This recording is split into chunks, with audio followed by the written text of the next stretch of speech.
Franklin Johnson, that noob guy, Toyota MR2.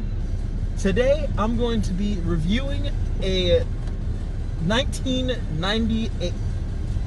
We're going to start that again. Franklin Johnson, that noob guy, 1989 Maz. I'm going to kill myself.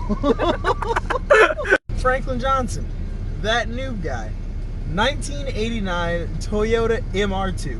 Today I'm going to be reviewing one of the cult classics of the 90s and 80s, the Toyota MR2. So, what makes this car great? Well, I'm not going to do the talking today.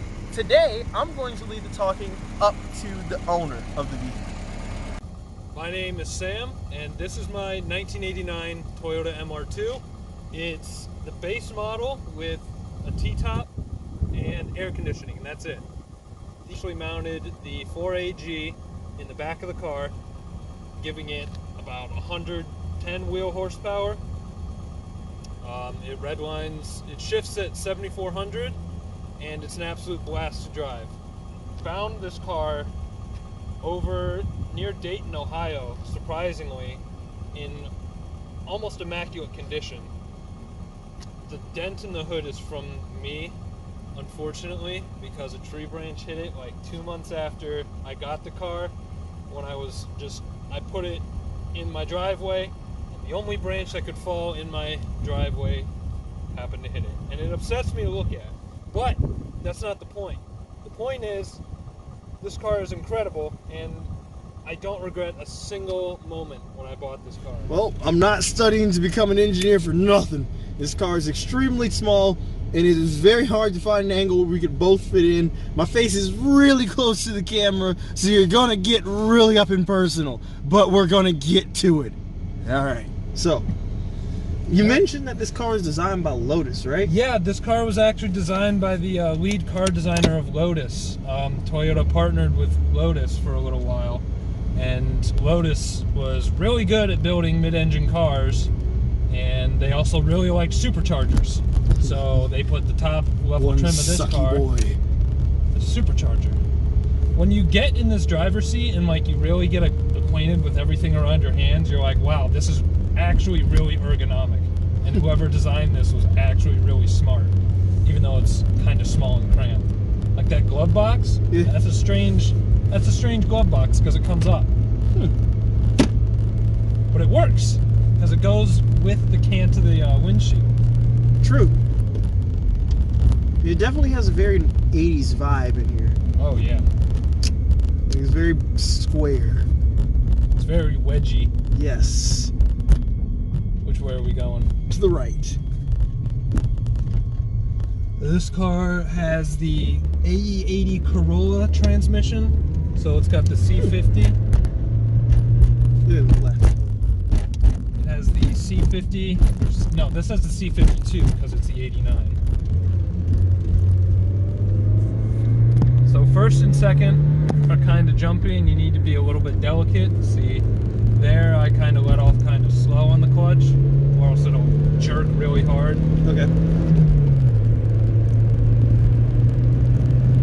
But second to third is pretty smooth, and into fourth is smooth as well. This car is really only happy when you're really killing it. Interesting. So it likes the higher revs, it likes the abuse. Oh yes. It likes it, but it just cannot handle it. This is a left turn, right? Yeah. Yes.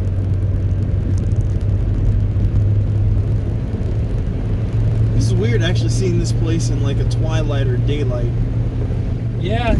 We're used to seeing it in pitch black. Pitch black. It's just road and then a couple of random trees to remind you that if you fuck up, you're going to die. You fuck up, that's your last fuck up ever. You could mess up, but only once.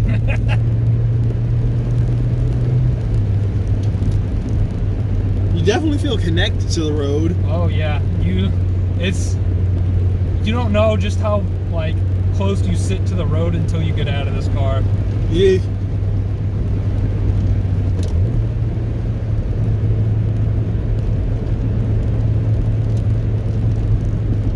taken me a while just to get as confident as I am in driving this car. See, second gear is always kind of jerky. Jumpy.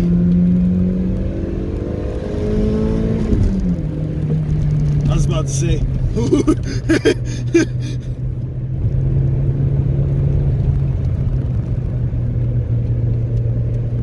Hope I'm not scaring you too much. Nah. I was right on the verge of getting the tires a little slippy right there. So I'm gonna chill it out a little bit. I gave a bit of an exhibition. That's all we need. But okay, I can definitely already feel how the car handles and works, even just riding in it from the passenger seat. Yeah, it's really responsive. Very. So the vehicle was a great experience overall. Sam did allow me to drive it, but the footage didn't turn out well, so I'm just going to kind of tell you how my experience in the driver's seat went. It was lovely. Honestly, one of the best handling vehicles I've ever driven. It really does like to be up in the higher revs to kick in that Toyota brand VTEC.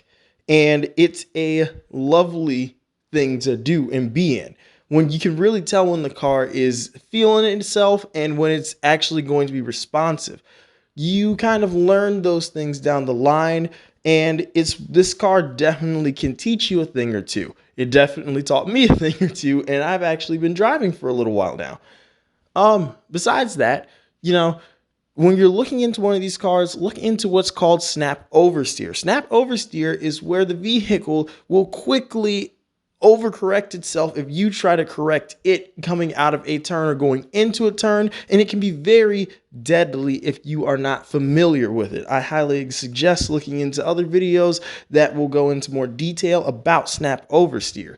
Now, the rest of the car was great.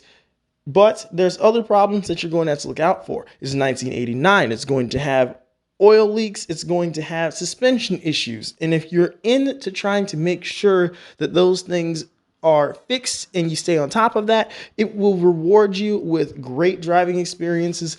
The engine that Sam mentioned is very indestructible, and it is a blast to go through corners with because of how torquey and small it is. Now, with that all being said, I hope you enjoyed the review. Again, my name is Franklin Johnson. You have been watching That Noob Guy. Please like, share, and subscribe, and have a great day.